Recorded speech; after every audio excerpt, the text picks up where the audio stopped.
इतनी बहादुरी के साथ ये ऑपरेशन के अंदर घंटों तक लड़ाई लड़कर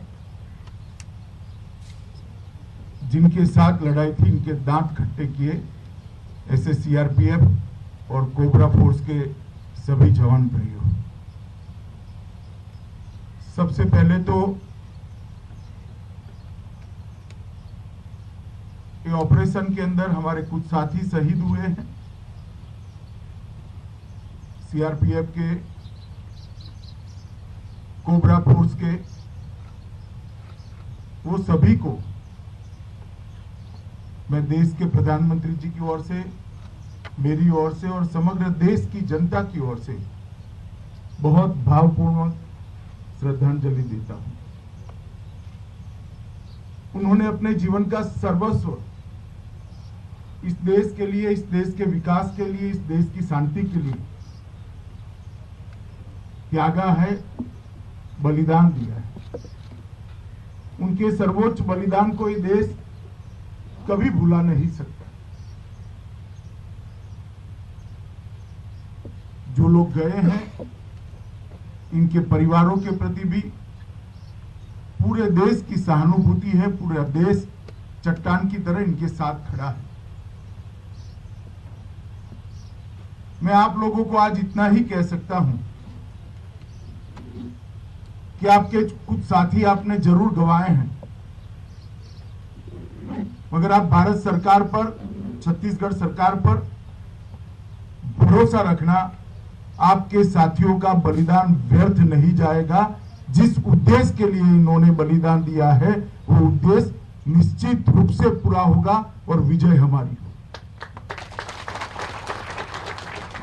आज सुबह मैं जब इन सब के मृतदेहों को उनके घर पर भेजा जा रहा था तब उनको सलामी देकर आया हूं, श्रद्धांजलि देकर आया हूं। जब ये दृश्य टीवी पर जाते थे, पूरे देश के परिवारों के घर के अंदर सभी लोगों के आंखों में नमी थी। एक सम्मान का भाव था, एक फक्र का भाव था कि देश का जवान अपने घर से किलोमीटरों दूर देश के लिए, देश की मिट्टी के लिए, देश की शांति और देश के विकास के लिए अपनी जान का बलिदान दिया। एक और तो गौरव हो रहा था, दूसरी ओर मन में बड़ा शोक और दुख भी था कि इतनी युवावस्था में ये जवान हमारे बीच में नहीं। आज मैं उसी टीम के साथ बैठा हूं जो टीम ये लड़ाई लड़कर आई। आपने मुझे बताया, मेरी ब्रीफिंग भी हुई वहां पर, घंटों तक इतनी विषम परिस्थिति में आपने बहादुरी के साथ ये लड़ाई को लड़ा है। पूरा देश आप पर गर्व कर रहा है। कुछ क्षति हमारी जरूर हुई, मगर जिनके खिलाफ हमारा ऑपरेशन था, जिनके खिलाफ लड़ाई थी, उनकी भी क्षति हुई। और हमें ये नहीं भूलना चाहिए कि कुछ साल पहले वहां पहुंचना भी दिक्कत थी। उनके घर में जाकर, उनके घर तक पहुंचकर हमने लड़ाई लड़ी है और हम बहादुरी के साथ लड़े। आप सबकी बहादुरी के कारण ही 4 साढ़े 4 घंटे तक मुठभेड़ चली। उनका भी भारी नुकसान हुआ, हमारा भी नुकसान हुआ, परंतु ये लड़ाई है, ये लड़ाई को हमने अंजाम तक पहुंचाना। विगत कई सालों से हम देख रहे हैं, धीरे धीरे धीरे हम अपनी पोस्टों को आगे बढ़ाते जा रहे हैं। मैं 2019 से गृह मंत्री हूं, मैं देख रहा हूं 2 साल के हम अंदर काफी अंदर गए हैं, लॉजिस्टिक को भी बढ़ाया है और रोड को भी अंदर तक पहुंचाने का हमने प्रयास किया है। हमारे कैंप भी बड़े हैं, जवानों की तैनाती भी बढ़ी है। कुछ दिक्कतें जरूर हैं जो आपने बताई है मुझे, मेरे साथियों ने भी लिखी है, मैं भी इसकी एक डिटेल नोट लूंगा। आप आश्वस्त रहिए, जो बेस्ट अवेलेबल हो सकता है वो आपके लिए उपलब्ध कराने में भारत सरकार कोई कसर नहीं छोड़ेगी।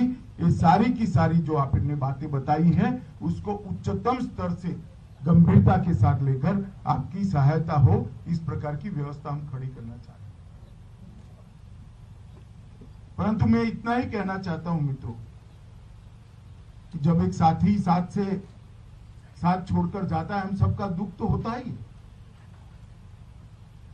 परंतु ये पूरे क्षेत्र के हजारों गरीब जो आज नक्सल समस्या के कारण लाखों करोड़ों लोग विकास से महरूम है, यहां ना उद्योग आ सकता है, ना रोजगार आ सकता है, ना अच्छी स्कूलें बन सकती है, ना अस्पताल बन सकते हैं, ना कॉलेज बन सकते हैं। उनके जीवन की सुखाकारी के लिए समस्या के खिलाफ हमने लड़ना ही पड़ेगा, हमारे पास कोई चारा नहीं। सरकार यह भी प्रयास कर रही है कि सब लोग हथियार डालकर आए। मैं तो आज भी कहता हूं कि हथियार डालकर आना है उनका स्वागत, मगर हाथ में हथियार है तो हमारे पास भी कोई रास्ता नहीं बचता। आपके जज्बे के कारण, आपकी वीरता के कारण और विषम परिस्थिति में संघर्ष करने के आपके एक स्वभाव के कारण आज देश में नक्सल समस्या काफी मात्रा में कम हुई है। बहुत सारे क्षेत्रों को हमने इस समस्या से बाहर निकाल दिया है और ये क्षेत्र जहां मैं खड़ा हूं वो आज समस्या का एपिक सेंटर बना हुआ है और ये क्षेत्र में आपकी तैनाती है तो आपकी एक विशेष जिम्मेदारी है कि लड़ाई अपने अंतिम चरण में पहुंची है उस वक्त जरा भी हिम्मत गवाए बगैर जिस वीरता के साथ आपने परसों लड़ाई लड़ी है, इसी भाव को, इसी वीरता को कंटिन्यू करते हुए जब तक विजय नहीं होता हमने लड़ना पड़ेगा, लड़ना चाहिए और विजय की प्राप्ति करनी चाहिए। अन्य राज्यों से कोऑर्डिनेशन, स्टेट गवर्नमेंट का कोऑर्डिनेशन अच्छा ही है, ये सारी चर्चा भी हुई है, कार्य योजना भी बनी, मगर लड़ाई होती है तो क्षति भी होती है और जब साथी जाता है दुख भी होता है। ये दुख जितना आपको है उतना ही हमें भी है, परंतु लड़ाई को हम रोक नहीं सकते। लड़ाई को इसी जज्बे के साथ आपको आगे बढ़ाना है और इसीलिए आज मैं यहां आपके बीच में आया हूं।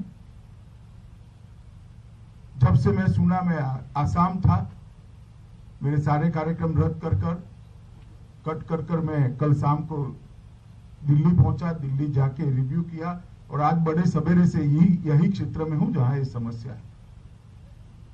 मैं आज यहां पर देश के प्रधानमंत्री जी का भी संदेश लेकर आपके लिए आया हूं। ये लड़ाई में हमारे पास विजय के अलावे कोई विकल्प नहीं है, क्योंकि ये लड़ाई हमारी व्यक्तिगत लड़ाई नहीं है, देश को शांत और विकसित करने की, देश को समृद्ध करने की लड़ाई है। इसमें हमें विजय प्राप्त करनी है और यहां पर आज आप लोगों को सुना भी, आपके साथ चर्चा भी करी, आपके अफसरों के साथ भी सुबह काफी डिटेल चर्चा हुई है, आपके साथ भोजन भी रखा है। मैं चाहूंगा कि जहां आप भोजन करें वहीं खड़ा रहकर मैं आपके साथ भोजन करूं, भोजन करते करते भी मैं आपके साथ बात करूंगा, मगर इतना भरोसा जरूर रखना कि भारत सरकार संवेदना के साथ आपकी हर तकलीफ को समझती है और आपकी ये लड़ाई के साथ चट्टान की तरह खड़ी है।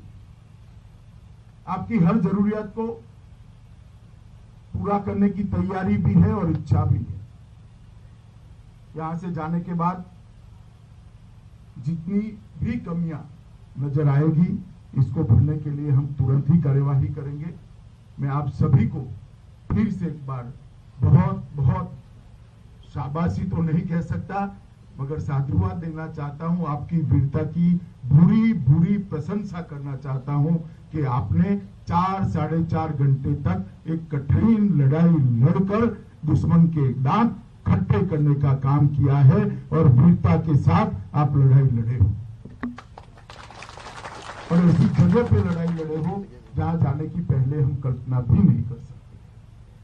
और ये लड़ाई को हम सब मिलकर जारी रखें जब तक विजय नहीं होता, जब तक ये समस्या निर्मूल नहीं होती, तब तक हमारी लड़ाई समाप्त नहीं हो सकती। मैं फिर से एक बार देश के प्रधानमंत्री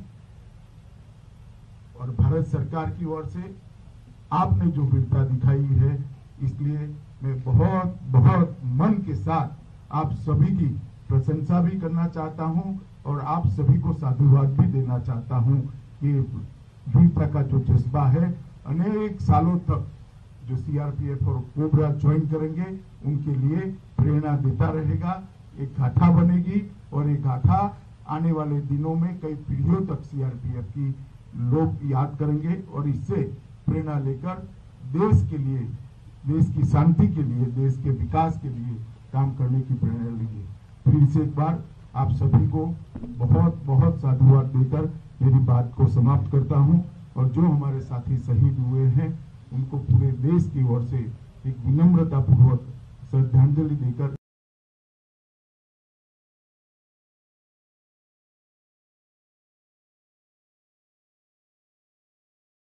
ఇలాంటి మరిన్ని వీడియోలు కావాలని కోరుకుంటున్నారా?